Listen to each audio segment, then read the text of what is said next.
આપે તમામ જિલ્લાઓમાં કલેક્ટરને આવેદનપત્ર સોંપ્યું। મા કાર્ડ અને આયુષ્યમાન કાર્ડ જેવી યોજનાઓમાં ભ્રષ્ટાચાર રોકવા મુદ્દે આમ આદમી પાર્ટીએ તમામ જિલ્લાઓમાં કલેક્ટરના માધ્યમથી મુખ્યમંત્રીને આવેદનપત્ર સોંપ્યું છે। સ્ટોરી રિપોર્ટ બાય કરણ વાઘેલા, ભુજ। મારું નામ સંજય બાપટ છે। ગુજરાત પ્રદેશ સંગઠન મંત્રી છું અને પૂર્વ પશ્ચિમ કચ્છ અને મોરબી જિલ્લાની જવાબદારી છે। આજ રોજ જે અમદાવાદની અંદર ખ્યાતિ હોસ્પિટલમાં 19 જેટલા લોકોના મા કાર્ડ અને આયુષ્યમાન કાર્ડની અંદર ખોટા અને બહુ મોટા બિલો બનાવી અને જે રીતે એક સ્કેમ બહાર આવ્યું છે અને એની અંદર 2 લોકો કદાચ ત્યાં મૃત્યુ પણ પામ્યા છે।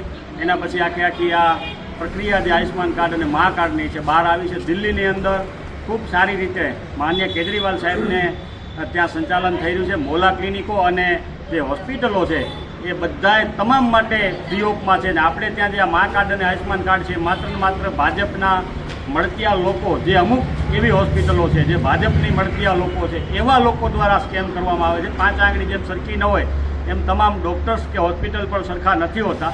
એ બાબતની વિશેષ જાણકારી આપણને જિલ્લા પ્રભારી શ્રી ડૉક્ટર નેહલ વૈદ સાહેબ આપશે। નમસ્કાર। આ જે ઘટના બની છે ખરેખર તો આપણે જેને કહીએ કે ટીપ ઓફ આઇસબર્ગ છે, એટલે કે એક મોટા કૌભાંડની એક નાનકડી કડી આપણે મળી છે અને એનાથી આ વાત પ્રકાશમાં આવી છે।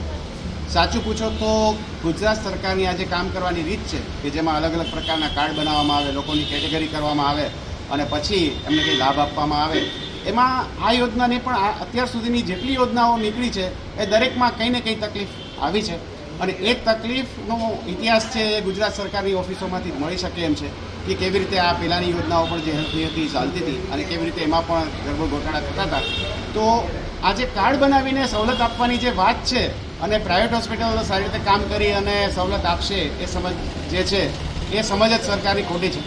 ખરેખર તો સરકારે પોતે જ સેવાઓ આપવી જોઈએ જેથી એમાં કોઈ ભ્રષ્ટાચારની કોઈ શક્યતા ના રહે। દિલ્હીની અંદર જે કોઈ પણ સ્વાસ્થ્યની સેવાઓ છે એ બધી જ સેવાઓ બધા જ લોકો માટે મફત છે, એટલે કોઈ કેટેગરાઇઝેશન નથી કે આનું આ કાર્ડ બન્યું કે તે કાર્ડ બન્યું કે આ BPL છે કે APL છે કે એવું કંઈ જ નથી। તમે સરકારી હોસ્પિટલમાં જઈને ઊભા રહો એટલે તમારી સારવાર એ કરી આપે, તમને જે કોઈ પણ તકલીફ હોય તકલીફની સારવાર કરી આપે, ચાહે કોઈ મોટું ઓપરેશન હોય, ચાહે કોઈ વધારે ખર્ચાની તપાસ હોય, રિપોર્ટ હોય, એ બધું જ ત્યાં મફત થાય। તો આ જે મોડેલ છે એ મોડેલની અંદર ભ્રષ્ટાચાર થવાની શક્યતા લગભગ નીલ થઈ જાય છે।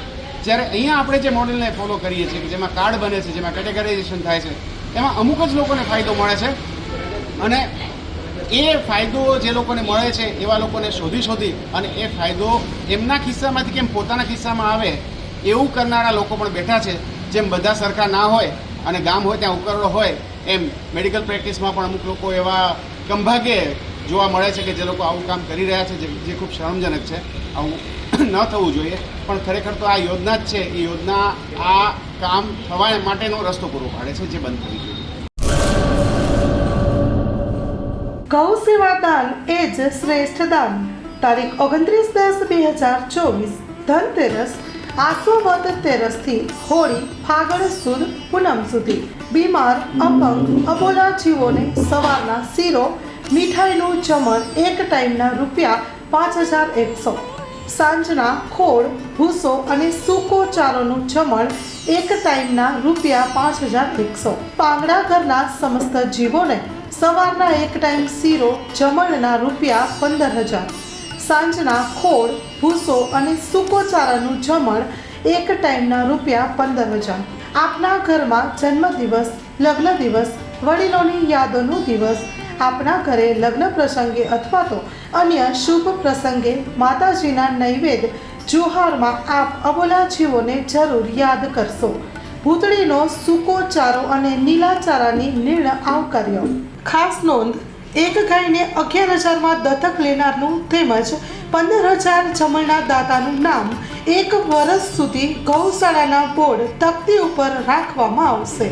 તલકચંદ લીલાધર દેઢિયા, મણિલાલ ભાણજીભાઈ અમૃતિયા, કિરીટસિંહ ખુમાનસિંહ જાડેજા, કલ્યાણજીભાઈ ગાજપરિયા, જીવદયા ગ્રુપ પિયાવા માંડવી, હરિસિંહ ભીખુભા જાડેજા, પોપટલાલ મગનલાલ કુરિયા, વિક્રમસિંહ જીવુભા રાઠોડ। ગૌ સેવા દાન એ જ શ્રેષ્ઠ દાન.